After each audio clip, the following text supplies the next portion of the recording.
क्या सच में मरने के बाद आत्मा को 13 दिन तक सब कुछ दिखता है और फिर उसे ऐसे दर्दनाक रास्ते से गुजरना पड़ता है जिसे सुनकर रोंगटे खड़े हो जाएं?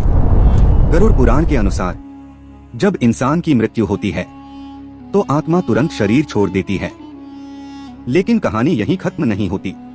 कहा जाता है कि अगले 13 दिन तक आत्मा अपने ही घर के आसपास भटकती रहती है।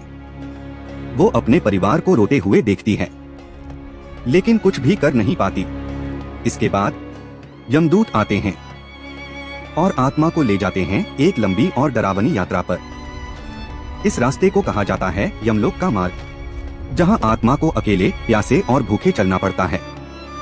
गरुड़ पुराण में बताया गया है कि इस दौरान आत्मा को भयंकर कष्ट झेलने पड़ते हैं, कहीं जलती हुई रेत तो कहीं खून की नदियां, और अगर इंसान ने जीवन में पाप किए हों तो उसे नरक की सजा मिलती है।